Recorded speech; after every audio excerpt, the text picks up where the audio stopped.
नमस्कार छात्रों। आज हम हिंदी साहित्य की गद्य विद्या के अंतर्गत मोहन राकेश जी का आषाढ़ का एक दिन नाटक पढ़ेंगे। मैं महेंद्र बंजारा। आषाढ़ का एक दिन नाटक में निम्न पात्र है। अंबिका ग्राम की एक वृद्धा है। मल्लिका उस वृद्धा की पुत्री है। कालिदास एक कवि है। दंतुल राजपुरुष है। मातुल कवि मातुल है। निक्षेप ग्राम का एक पुरुष है। विलोम ग्राम का एक पुरुष है। रंगिणी नागरी है। संगिनी नागरी है। अनुस्वार अधिकारी है। अनुनासिक एक अधिकारी है। प्रिय गुमंजरी एक राजकन्या और कवि पत्नी है। तो कहानी नाटक का आरंभ।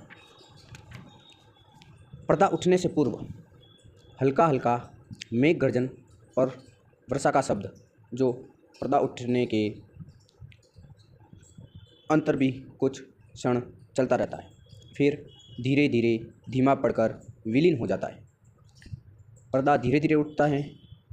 एक साधारण प्रकोष्ठ। दीवारें लकड़ी की हैं, परंतु निचले भाग में चिकनी मिट्टी से पोती गई हैं। बीच बीच में गेरू से स्वास्तिक का चिन्ह बना हुआ है। सामने का द्वार अंधेरी ड्योढ़ी में खुलता है। उसके दोनों ओर छोटे छोटे ताक है, जिसमें मिट्टी के बुझे हुए दिए रखे। बाईं ओर का द्वार दूसरे प्रकोष्ठ में जाने के लिए है। द्वार खुला होने पर उस प्रकोष्ठ में बिछे तल्प का एक कोना ही दिखाई देता है। द्वारों के किवाड़ भी मिट्टी से पोते गए हैं और उन पर गेरू एवं हल्दी से कमल तथा शंख बनाए गए हैं। दाईं ओर बड़ा सा झरोखा है, जहाँ बीच बीच में बिजली कौंधती दिखाई देती है। प्रकोष्ठ में एक और चूल्हा है। आसपास मिट्टी और कांसे के बर्तन सजे कर रखे। दूसरी ओर झरोखे से कुछ हटकर 3-4 बड़े बड़े कुंभ रखे हैं, जिन पर कालिक और काई जमी है। उन्हें कुत्सा से ढककर ऊपर पत्थर रख दिए गए हैं। झरोखों से सटा एक लकड़ी का आसन है, जिस पर बाघ छाल बिछी हुई है। चूल्हे के निकट 2 चौकियां हैं। उन्हीं में से एक पर बैठी अंबिका छाछ में धान फटक रही है, न छान रही है। एक बार झरोखे की ओर देखकर वह लंबी सांस लेती है, फिर व्यस्त हो जाती है। सामने का द्वार खुलता है और मल्लिका गीले वस्त्रों में कांपती सिमटती अंदर आती है। अंबिका आंखें झुकाए व्यस्त रहती हैं। मल्लिका क्षण भर ठिठकती हैं, फिर अंबिका के पास आ जाती हैं। मल्लिका, आषाढ़ का पहला दिन है और ऐसी वर्षा माँ, ऐसी धारासार वर्षा दूर दूर तक की उपत्यकाएं भीग गई, और मैं भी तो देखो ना माँ, कैसी भीग गई हूँ। अंबिका उस पर सिर से पैर तक एक दृष्टि डालकर फिर व्यस्त हो जाती हैं। मल्लिका घुटनों के बल बैठकर उसके कंधे पर सिर रख देती है। गई थी कि दक्षिण से उड़कर आती बकुल पंक्तियों को देखूंगी, और देखो सब वस्त्र भिगो आई हूँ। उसके केसों को चूमकर खड़ी होती हुई ठंड से सिहर जाती हैं। सूखे वस्त्र कहाँ हैं माँ? इस तरह खड़ी रही तो जुड़ा जाऊंगी। तुम बोलती क्यों नहीं? जुड़ा जाऊंगी, ठंड से एकदम शरीर कड़क सा हो जाएगा। अंबिका आक्रोश की दृष्टि से उसे देखती है। अंबिका, सूखे वस्त्र अंदर तल्प पर है। मल्लिका, तुमने पहले से ही निकाल कर रख दिए। अंदर को चल देती हैं। तुम्हें पता था मैं भीग जाऊंगी, और मैं जानती थी तुम चिंतित होगी, परंतु माँ। द्वार के पास मुड़कर अंबिका की ओर देखती हैं। मुझे भीगने का तनिक खेद नहीं, कि मुझे भीगने का तो कोई दुख नहीं है। भीगती नहीं तो आज मैं वंचित रह जाती। द्वार से टेक लगा लेती हैं। चारों ओर धुआंरे मेघ गिरे आए थे। मैं जानती थी वर्षा होगी, फिर भी मैं घाटी की पगडंडी पर नीचे नीचे उतरती गई। एक बार मेरा अंशुक भी हवा ने उड़ा दिया। फिर बूंदें पड़ने लगी। यहाँ अंशुक का अर्थ है एक ऐसा महीन या पतला कपड़ा जिसे हम आज के ज़माने में दुपट्टा कह सकते हैं। अंबिका से आंखें मिल जाती हैं। वस्त्र बदल लूँ फिर आकर तुम्हें बताती हूँ। वह बहुत अद्भुत अनुभव था माँ, बहुत अद्भुत। अंदर चली जाती हैं। अंबिका उठकर फटके हुए धान को एक कुंभ में डाल देती हैं, है ना। फटके हुए यानी गेहूँ को साफ करके एक किसी घड़े में मिट्टी के बर्तन में डाल देती है और दूसरे मिट्टी के बर्तन से नया धान निकाल लेती है। अंदर के प्रकोष्ठ से मालिका के शब्द सुनाई देते रहते हैं। बीच बीच में उसकी झलक भी दिखाई दे जाती है। नील कमल की तरह कोमल और आर्द्र, वायु की तरह हल्का और स्वप्न की तरह चित्रमय। मैं चाहती थी उसे अपने में भर लूँ और आंखें मूंद लूँ।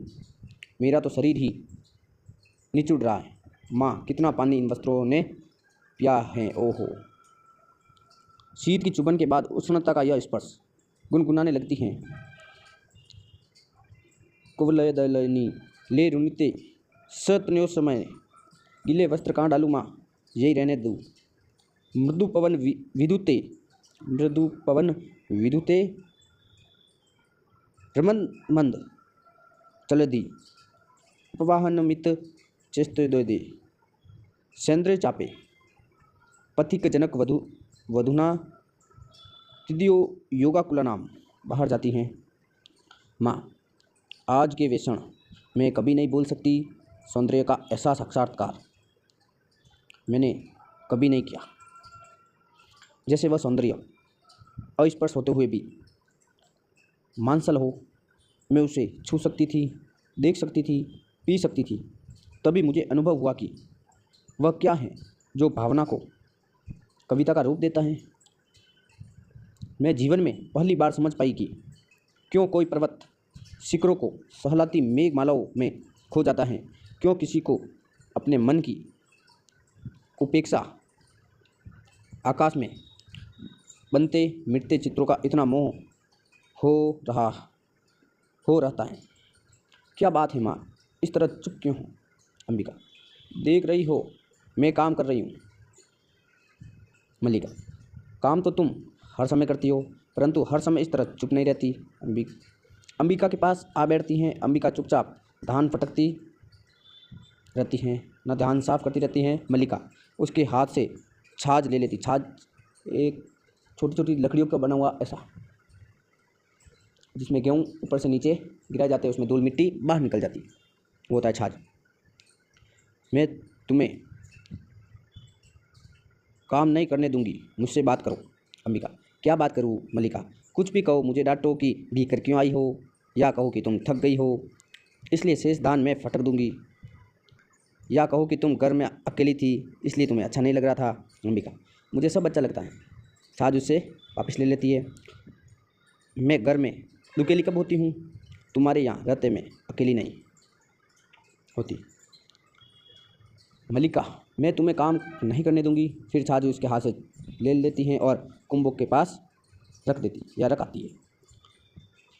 मेरे घर में रहते अभी तुम अकेली होती हो, कभी तो मेरी प्रार्थना करती हो कि मैं घर में रहकर, कभी तो मेरी प्रार्थना करती हो कि मैं घर में रहकर तुम्हारे सब कामों में बाधा डालती हूँ, और कभी कहती हो पीठ के पीछे से उसके गले में बाहें डाल देती हैं। मुझे बताओ तुम इतनी गंभीर क्यों हो। अंबिका, दूध ओटा दिया है, शर्करा मिला लो और पी लो। मैंने दूध गर्म कर दिया है, उसमें शक्कर मिला लो और पी लो, या दूध फेंट दिया है, उल्टा दिया है, ठंडा कर दिया है, उसमें शक्कर मिलाओ और पी लो। मल्लिका, नहीं, तुम पहले बताओ। अंबिका, और जाकर थोड़ी देर तल पर विश्राम कर लो। तल पे ना बिछोना कह सकते हैं, बिस्तर कह सकते हैं, या विश्राम करने की सैया कह सकते हैं। मुझे अभी। मल्लिका, नहीं माँ, मुझे विश्राम नहीं करना। थकी कहाँ हूँ जो विश्राम करूँ। मुझे तो अब भी अपने में बरसती बूंदों के पुलक का अनुभव हो रहा है। रोम अभी तक सीज रहे हैं। तुम बताती क्यों नहीं हो। ऐसे करोगी तो मैं भी तुमसे बात नहीं करूँगी। अंबिका कुछ न कहकर आंचल से आंखें पोंछती है और उसे पीछे से हटाकर पास की चौकी पर बिठा देती है। मल्लिका क्षण भर चुपचाप उसकी ओर देखती रहती हैं। क्या हुआ है माँ, तुम रो क्यों रही हो? अंबिका, कुछ नहीं मल्लिका, कभी बैठे बैठे मन उदास हो जाता है। मल्लिका, बैठे बैठे मन उदास हो जाता है, परंतु बैठे बैठे रोया तो नहीं जाता। तुम्हें मेरी सौगंध है माँ, जो मुझे नहीं बताओ। कुछ देर दूर कुछ कोलाहल और घोड़ों की टाप का शब्द सुनाई देता है। अंबिका उठकर झरोखे के पास चली जाती हैं। मल्लिका क्षण भर बैठी रहती हैं, फिर भी वह जाकर झरोकों से देखने लगती हैं। टापों का शब्द, घोड़े के टप टप का शब्द पास आकर दूर चला जाता है। मल्लिका, ये कौन लोग हैं माँ? अंबिका, संभवतः राज्य के कर्मचारी हैं। मल्लिका, ये यहाँ क्या कर रहे हैं? अंबिका, जाने क्या कर रहे हैं। कभी वर्षों में ये आकृतियाँ यहाँ दिखाई देती हैं, और जब भी दिखाई देती है कोई ना कोई अनिष्ट होता है। कभी युद्ध की सूचना आती है, कभी महामारी की। लंबी सांस लेती हैं। पिछली महामारी में जब तुम्हारे पिता की मृत्यु हुई, तब भी मैंने ये आकृतियाँ यहाँ देखी थी। मल्लिका सिर से पैर तक सिर जाती है, यानी झुंझला जाती है, सिर जाती, झुंझला जाती है। मल्लिका, परंतु आज ये लोग यहाँ किस लिए आए हैं? अंबिका, न जाने किसके लिए आए हैं। अंबिका फिर छाछ उठाने लगती है, परंतु मल्लिका उसे बाहों से पकड़कर रोक लेती है। मल्लिका, माँ, तुमने बात नहीं बताई। अंबिका पल भर उसे स्थिर दृष्टि से देखती रहती हैं। उसकी आंखें झुक जाती हैं। अंबिका, अग्निमित्र आज लौट आया है। छाछ उठाकर अपने स्थान पर चली जाती है। मल्लिका वहीं खड़ी रहती है। मल्लिका, लौट आया है? कहाँ से? अंबिका, जहाँ मैंने इसे भेजा था। मल्लिका, तुमने भेजा था? होठ फड़फड़ाने लगती हैं। वह बढ़कर अंबिका के पास आ जाती हैं। किंतु मैंने तुमसे कहा था, अग्निमित्र को कहीं भेजने की आवश्यकता नहीं है। क्रमशः स्वर में और उत्तेजना आ जाती है। उसके स्वर में और उत्तेजना आ जाती है, एकदम भावुक सी हो जाती है। तुम जानती हो मैं विवाह नहीं करना चाहती, फिर उसके लिए प्रयत्न क्यों करती हो? तुम समझती हो मैं निरर्थक प्रलाप करती हूँ। अंबिका धान को मुट्ठी में लेकर जैसे मसलती हुई छाछ में गिराने लगती हैं।